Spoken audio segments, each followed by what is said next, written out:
got a great topic we're going to be talking about. Of course, I am monitoring the chat today. And don't forget, level up every day. Hey everybody, sorry again for the delays. My name is Matt Pierce, Learning and Video Ambassador for TechSmith.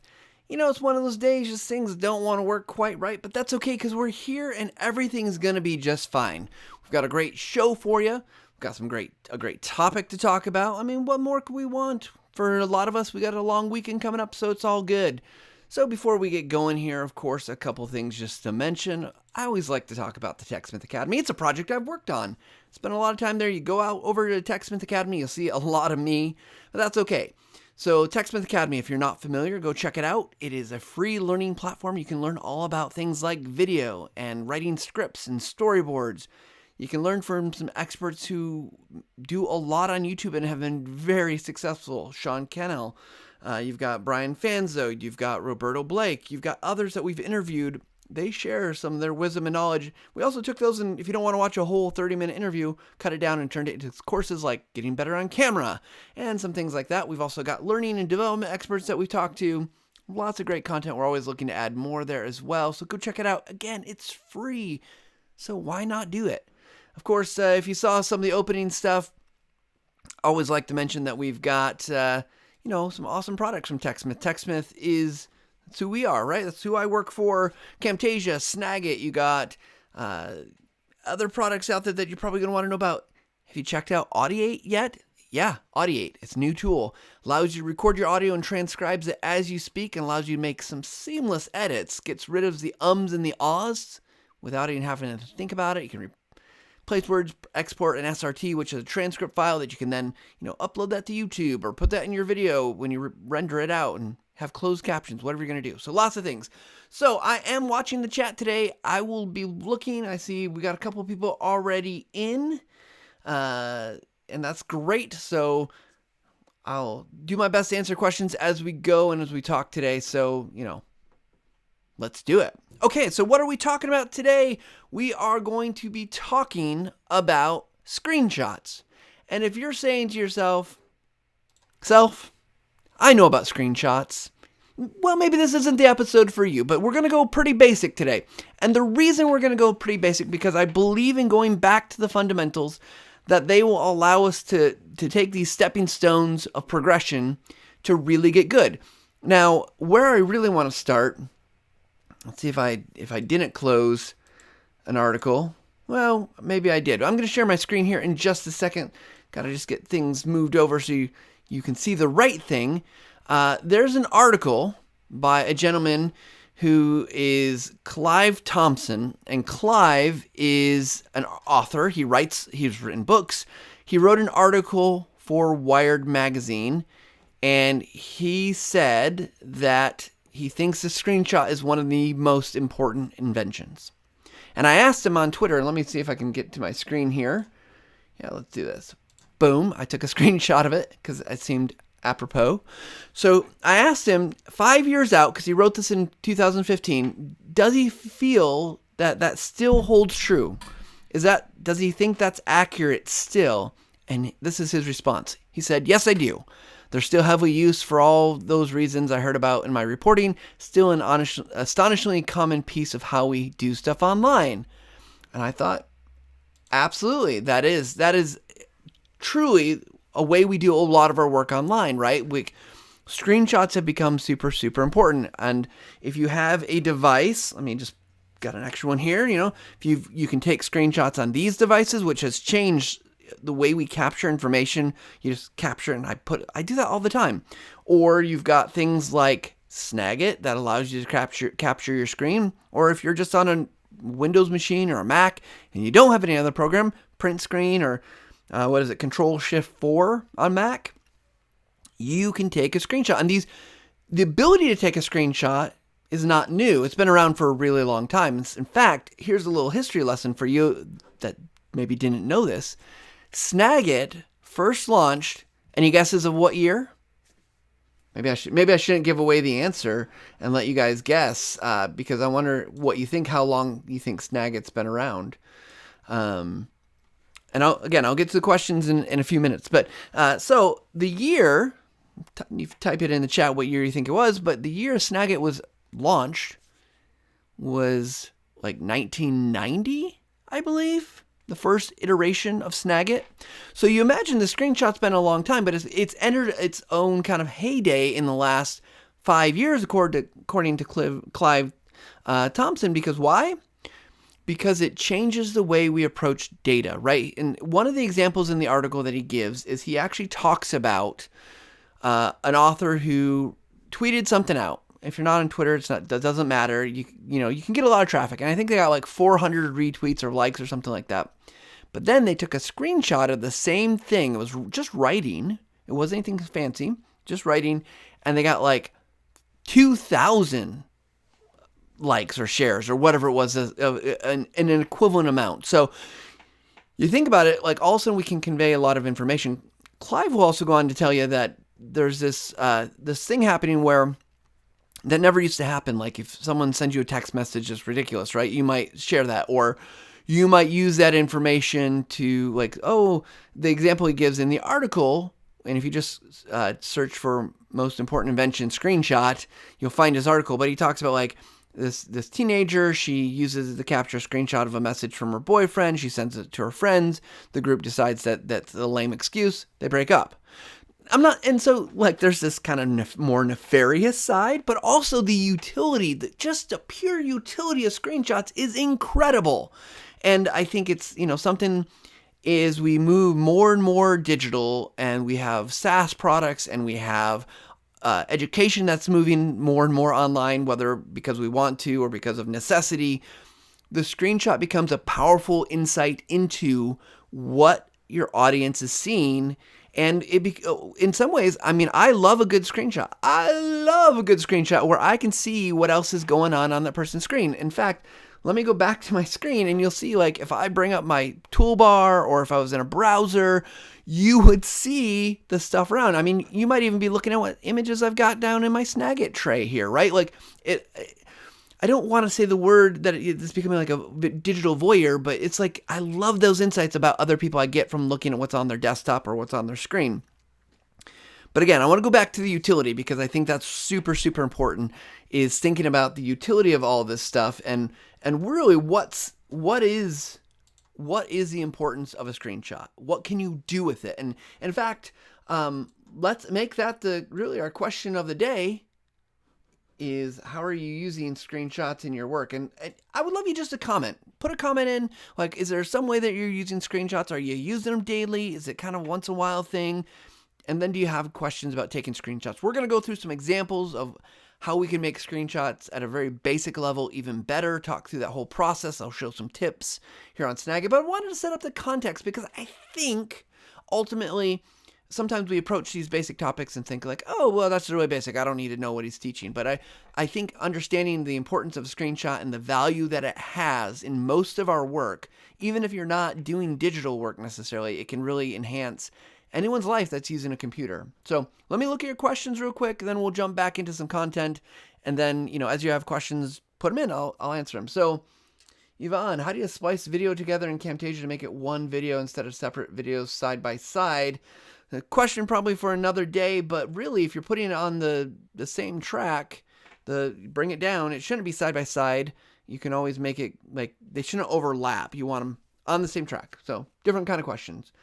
Don, it must be the shirt. That's having yeah, maybe. Center for Advanced Management Development. What are you using to hold your Yeti Blue microphone?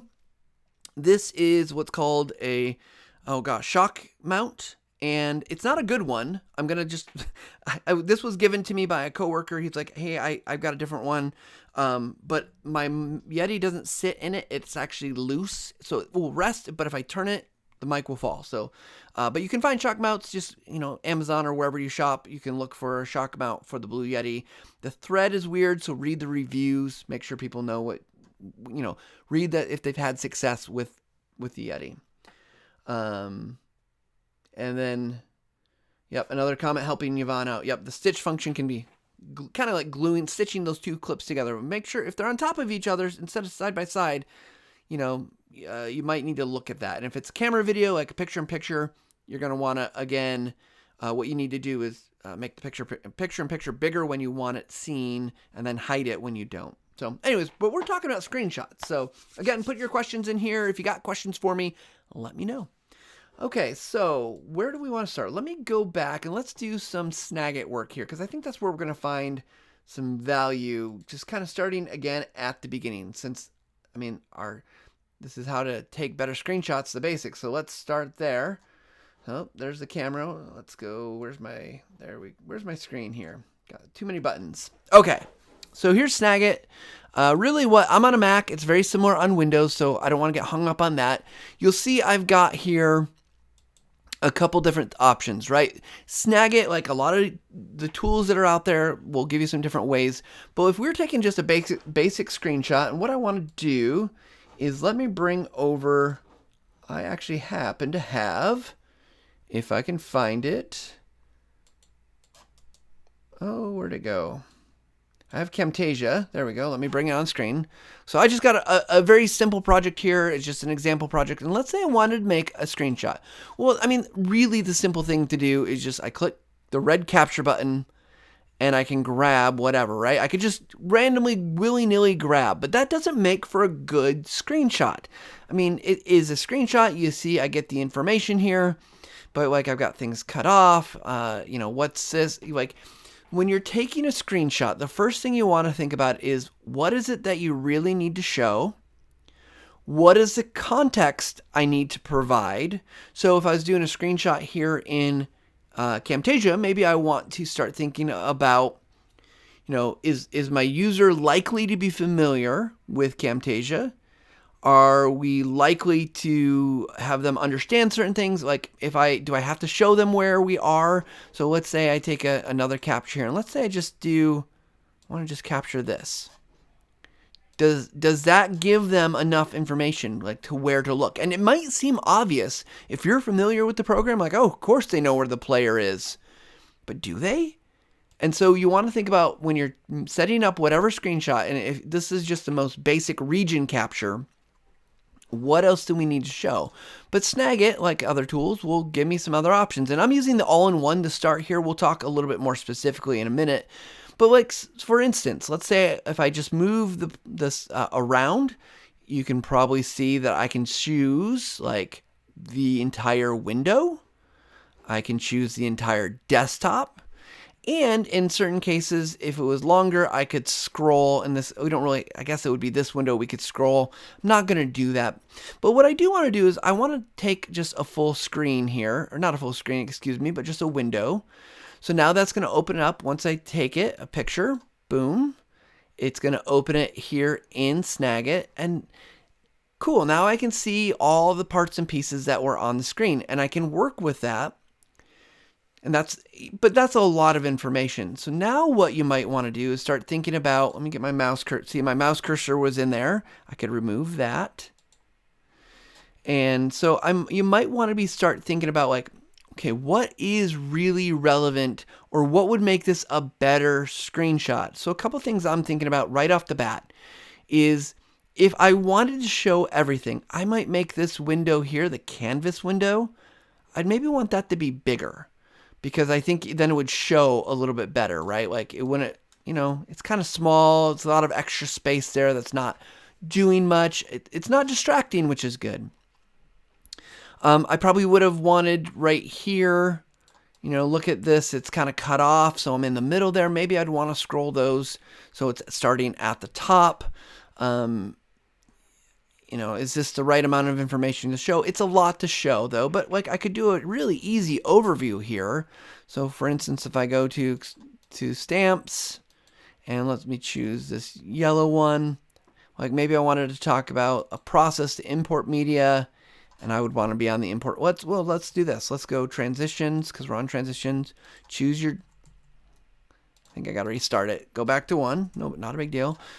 Say I choose this transition, and then I'm going to put it right here. I could easily make a step-by-step. Now, if that was the case, if that was my goal, is to make a very simple screenshot showing the process of adding a transition, I might want to get rid of some of the stuff on the side. I don't need all of this stuff, maybe. And maybe I'd bring it there so I get that context. So maybe that would work. Or maybe my window is just too big. And so when you're taking your basic screenshot, these are the types of things that you're going to want to show and figure out. Like, think through it. Don't just take whatever's on the screen. Now, in some cases it's okay. And I'll show you a couple examples where you can just kind of grab stuff. But so I'd move this up.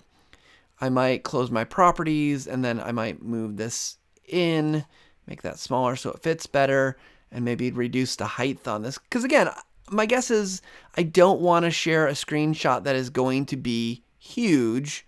I'm gonna have to either resize this or do something else. And so let me actually just go let me put this right there so that fade is highlighted, because that's the one I had last selected.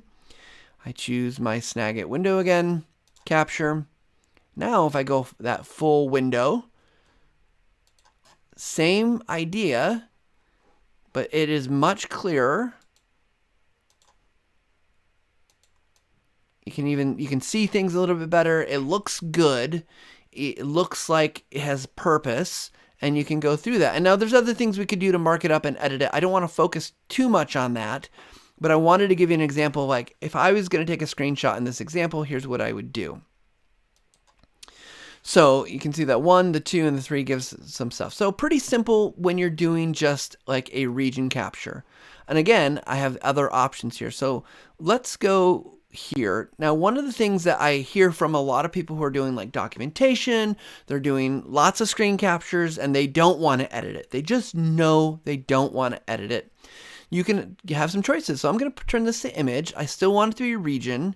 I don't want any effects. I don't want to share it, but I don't want it in the editor. You can turn that off. And then we can put it on clipboard. So that way it's ready to go. And maybe you do want your cursor, maybe you don't. Those are options. But the reason this is really good is you can make this whatever screen capture you need to make.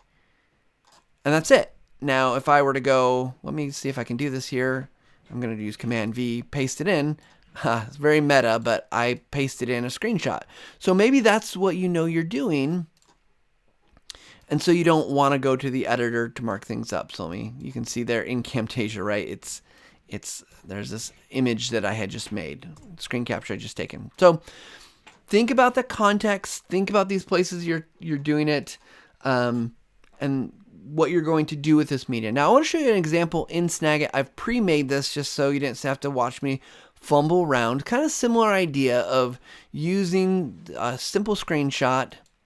And this is a simple screenshot, again in Camtasia. And I'll go to the next one. Here's one way you could do this as well.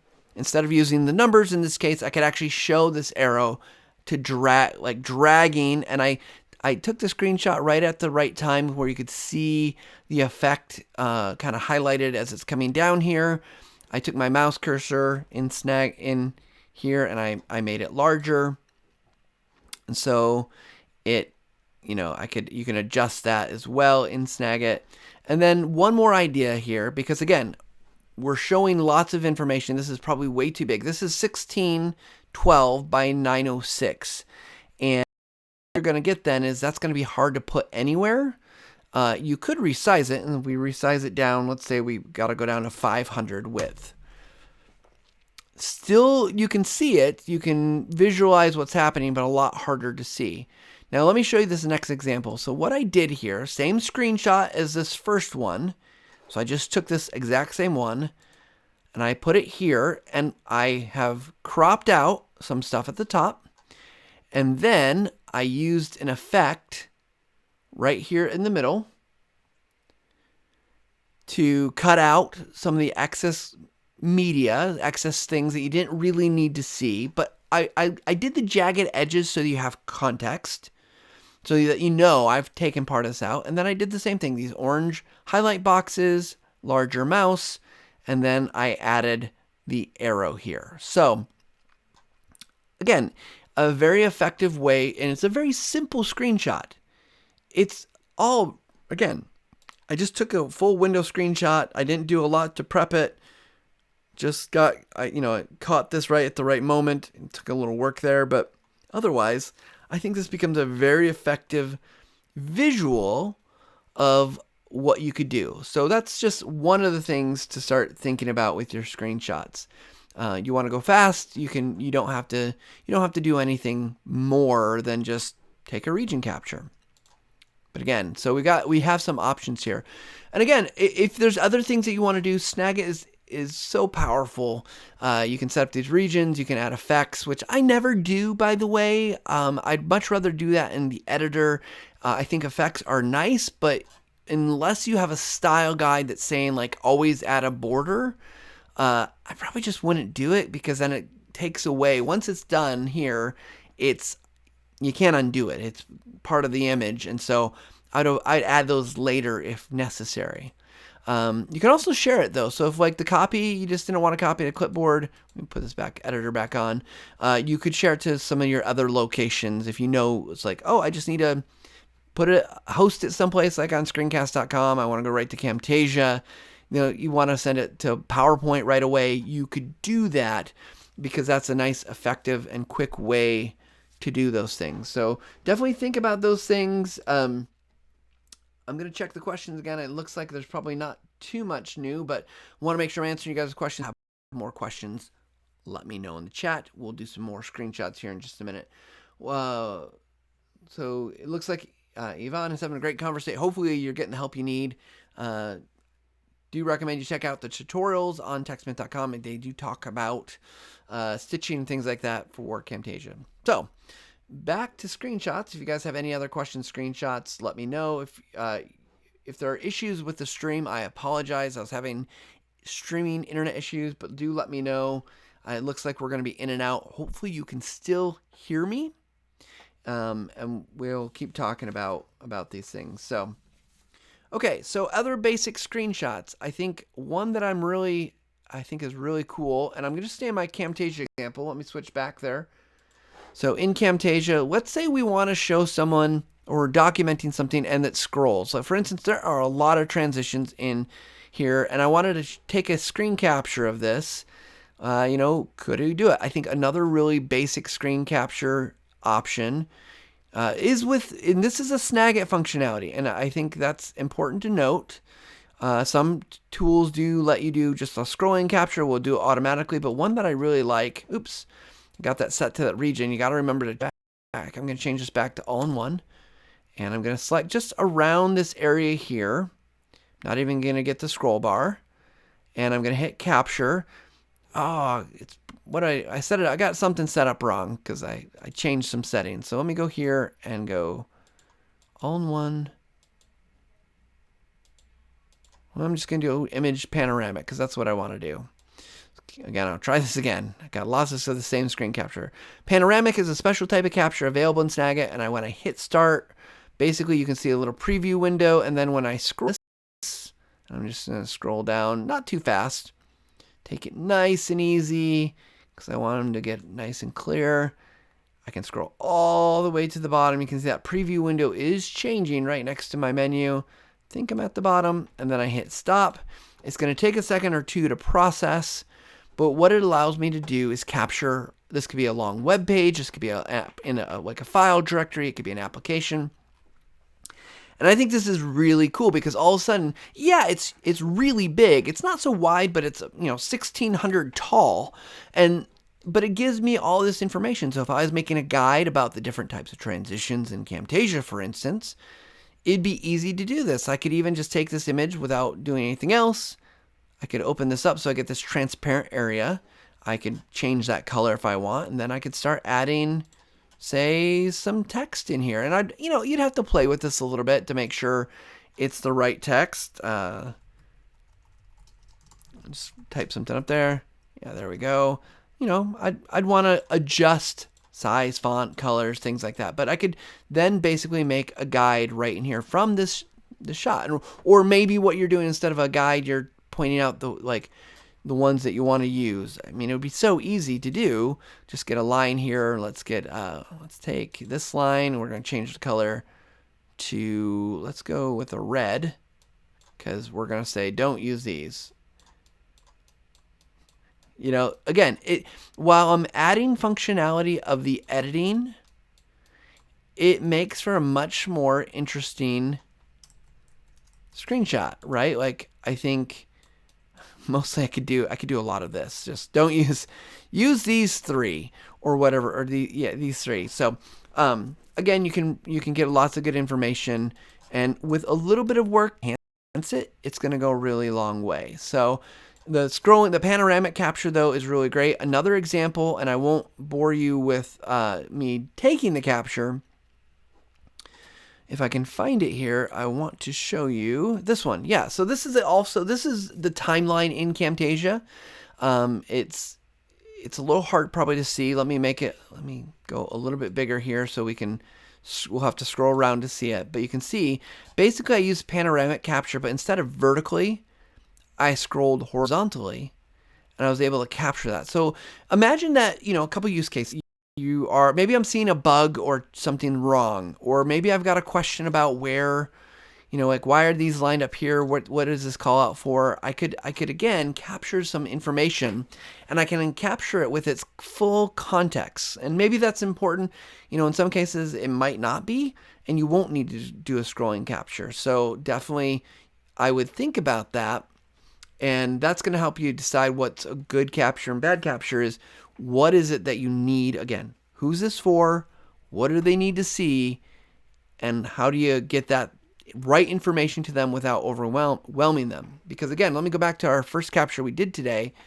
If we look at something like this one, or where's the one that we did? The full Camtasia one, right? There's just a lot of information in here. And it could very well be that they look at the wrong thing, or they don't notice what you want them to notice. They might get distracted. And so you want to eliminate the extras once again. So in the panoramic, really think about that. Is this too much? And is it something that's going to be visible to them? So another thing, this is just another simple screen capture I took earlier. It's from a tutorial on Snagit. Its content's really not important. But one of the things you'll note here is I have Snagit's getting in my way here. When I took the screenshot, it looked like this, right? Where it really is, I cropped it a little bit too tight here. So let me do this. Let me bring over here, get this on screen. So let's say I want to capture one of these again. Now some of these are animate GIFs, that's a different story capturing, but let's say I want to capture this. One of the common things I see people do is they do something like where they're just really tight on that screen capture. And I got to change my Snagit capture type again. Sorry about that. Because I switched it to show you specifically. All in one. Okay, that should work. Let me make sure I'm not going right to editor. Okay, let's try it. So now if I get really tight here, when you do this capture, it doesn't give you a lot of room. In fact, I might have gotten a little too tight because I clipped the bottom there. But I think it's really a good idea is to, if you can, leave yourself some padding around your screen capture. You can always fix it afterwards. In this case, I can't really fix that. I'm going to have to redo the screen capture, which is not a big deal. I can even just go let's move this one to trash so it's not clogging things up. Let me take this capture again. I set a hotkey for my Snagit captures, and I really like using a hotkey just because it's a lot faster. And I'm going to leave myself some padding here. Because the other thing is, if I can add a little padding in the editor, I can also remove it too. So let's say this is a little bit much. I just drag this up, maybe pull this down.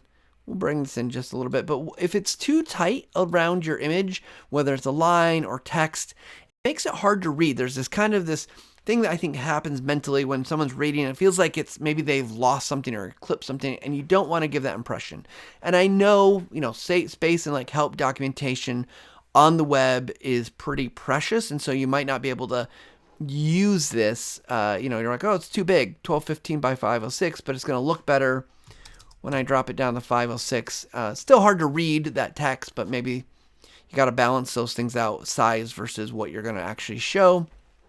But again, leave that padding around it so that way when you are showing your screenshots, it doesn't look like this, where it feels like it's too crowded, or even, like I did on the one example that I cut off the edge. So just a couple thoughts. Let me see here if there's any other questions.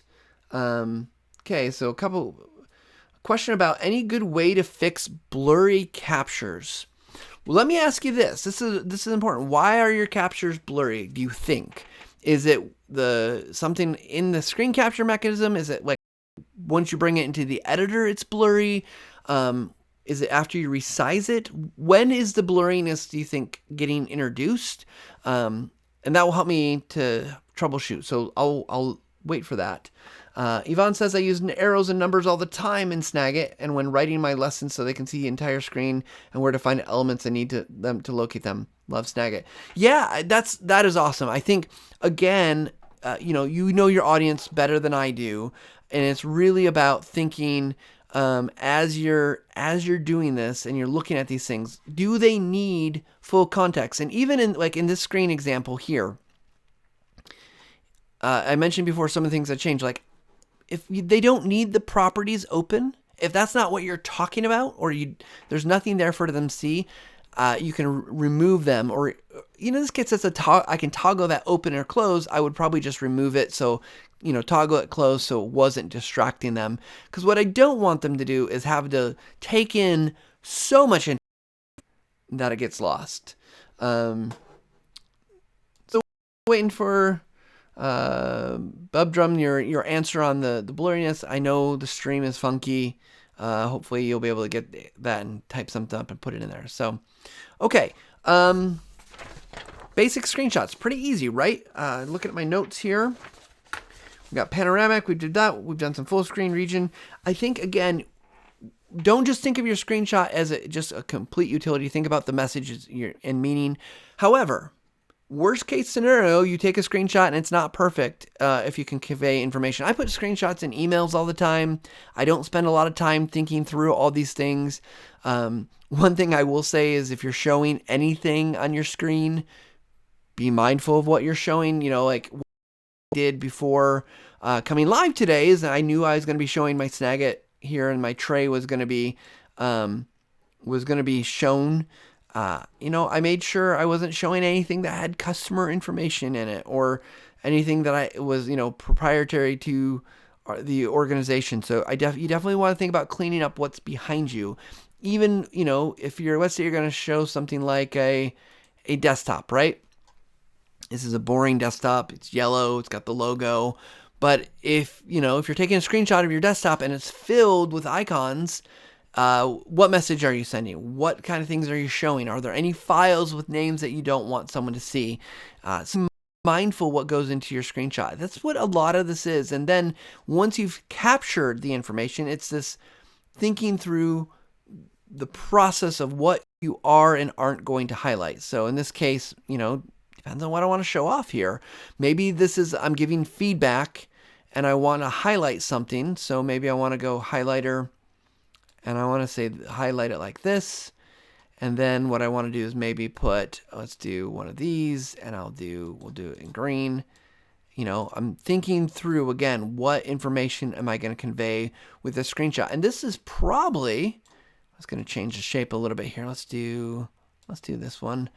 It's probably going to be a lot more concise and fast read. Let's get this longer or whatever, right? Like that's going to be much more easily understood. And that's what good screenshots are about, is making sure that the information is clear for whatever reason. Now, going back to this article, and you can see here, this is, if you go to wired.com or just search in Google, you'll find the article and look for this image about the screenshot. What I think you'll really see is that there's a bunch of data and information that's getting shared, and because it's in an image, it's not as structured, and so it's harder. There are the downside, like sometimes it's harder to get that through that structure of what they're showing, but the clarity you're going to bring using alt text and some surrounding text is going to make sure that your audience really benefits by being able to see it. Now, if your audience has needs, vision impairments, you got to think about that. How are you going to explain these things to them as well? So, still answer from Bubdrum. So if you get that up there, we'll answer about blurry screenshots. So, okay, we're about 40 minutes in, believe it or not, knowing that we started a little late, and I know the stream has been not the greatest, but I do want to talk about what's next? I've got some screenshots here, right? What do I do with this? Because one of the things about good screenshots is making sure that you can get it out of whatever tool that you're using, whether that's Snagit or the default tools or whatever, and share it. I do a lot of screenshots for myself that I don't ever worry about this for, but you're going to probably put this into some type of document. You're going to put it on a web page. You're going to do something with it. Send it in an email. So let's talk about file formats. Now, what I know is if you're in something like Snagit, let me do save as, you'll see that I've got PNG, JPEG, TIFF, GIF, BMP. I say GIF. That's right. Or GIF. PDF. I can save in this. I've also got a Snag project, which gives me long-term control over the editing of it, but I can't share it with anybody unless they have Snagit. So what is the best format for a screenshot? Well, usually, and in most cases, if it is something like this where it is screen-based content, meaning the computer drew this, well, I guess they can technically draw all images, but if it's like an application, it's a desktop, it's something like that, you probably want to use PNG because it will give you clarity, the clearest image. It will also respect transparency. And if you're not sure how to know if something has transparency, so for instance, in this image, if you look down the middle where the jagged edges are, you see the gray and white checkered boxes. That indicates that is a transparent area. Well, what does that mean? So if I do this cool thing, and let me take this image over here, and I want to put it in this image, I could do something like this. Just drag and combine them together. Now I want it to fit like that, and I'm going to move that backwards. Can actually keep sending it backwards, I believe.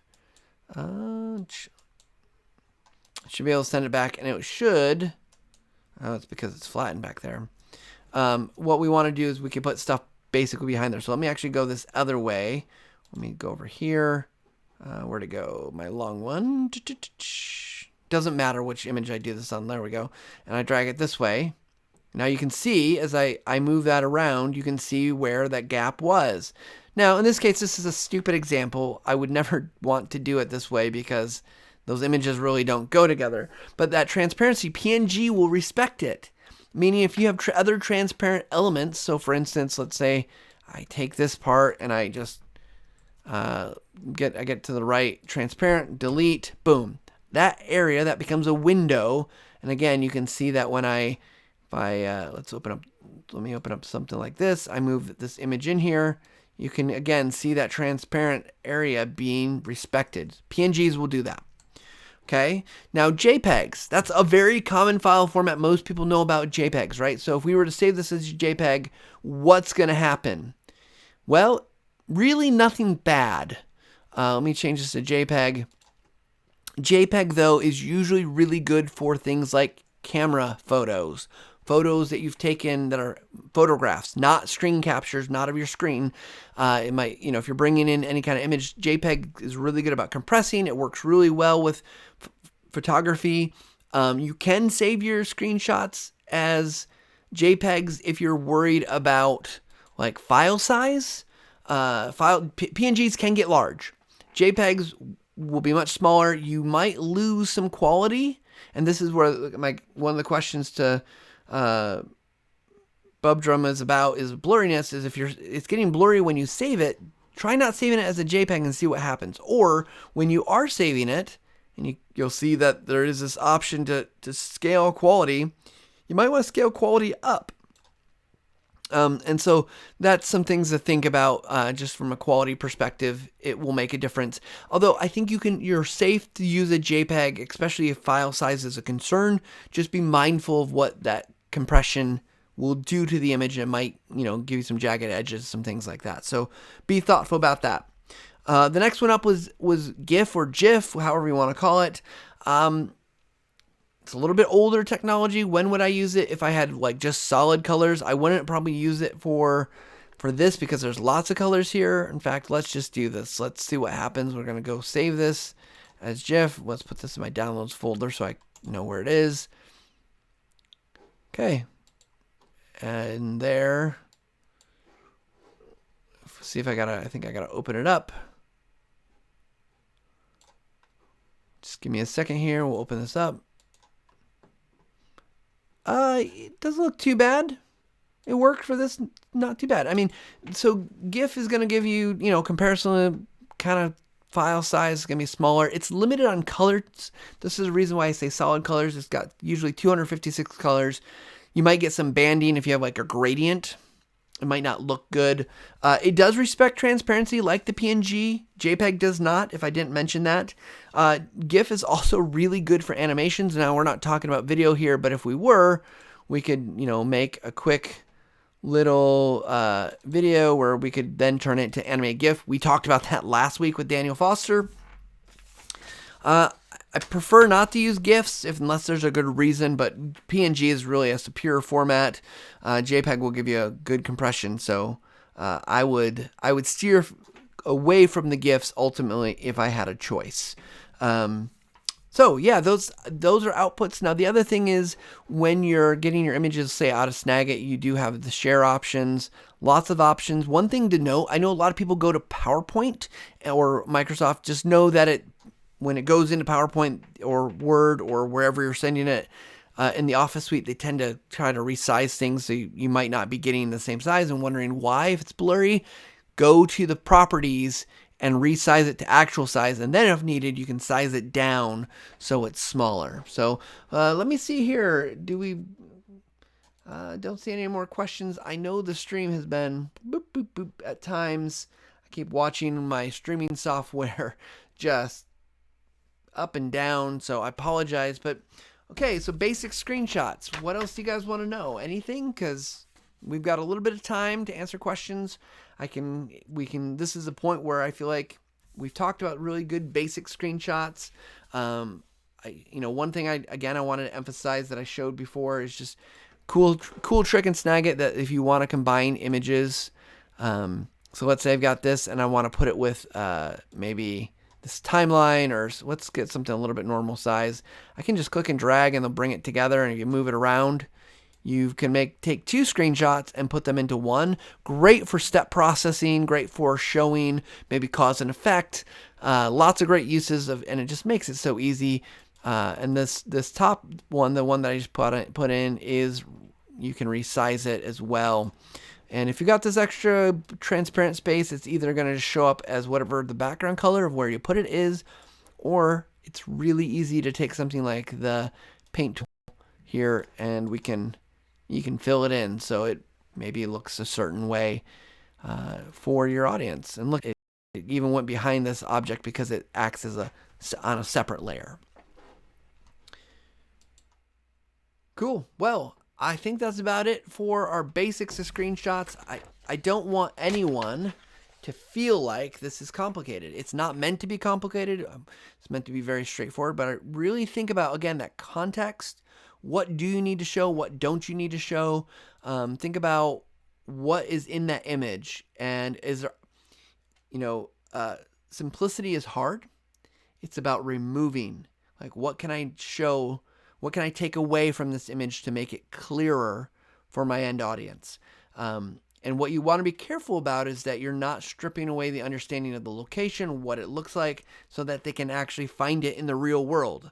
But if you can remove some of the other stuff, it reduces the cognitive drag, so they're not having to process everything and they know where to focus. That's why we also add things like arrows and numbers and boxes, these annotations, because then you're drawing attention to them. You're bringing the audience eye and mind to that thing so they know where to look. Now, if you got multiple of those, you're going to have to indicate where to start. If it doesn't matter where to start, consider doing a series of images rather than just one image. So I think there's take your time, make some good screenshots, practice that, and don't just look at it as like, oh, I just click and drag and select whatever, but think about how you're placing it. Think about the annotations, editing that you're going to do. Don't go crazy with it. But, again, you're presenting something that is valuable information, whether you're answering a question, giving them hope that they can figure out how to do something, working them through challenges, just giving them the pure delivery of information. The old adage, image is worth 1,000 words. Probably not true. How do we measure what an image is worth and what a word is worth? But what I do think is there's lots of great value in having images, and whether it's in your emails, whether it's in your documentation, your training tutorials, your course lectures, whatever it is that you're doing, your marketing, these are things that can help move your message forward in a way that I think is powerful and interesting. So, hey, Peter, thank you for the compliment. We appreciate it. It is a great product. We love it. It's been a lot, something I literally use it every single day, except for maybe on Sundays on the weekend. I try to turn off my computer that day.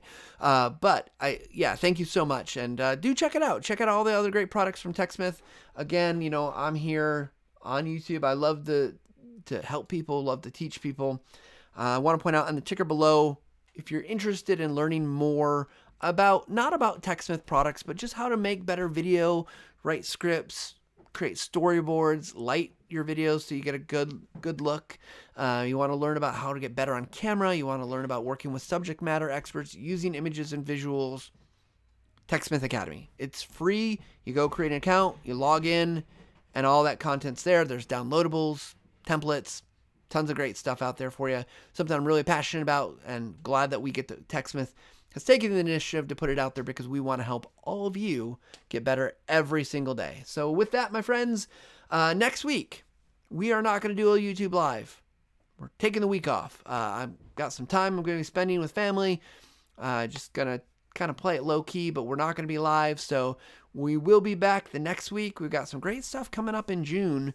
We got some guests we're starting to plan with to come on and talk to you guys. So if there's something you want to see, topic you want to hear about, questions you want to ask, let us know. Happy to answer those. But until then, we will see you guys in the future. Take care, everybody, and keep leveling up.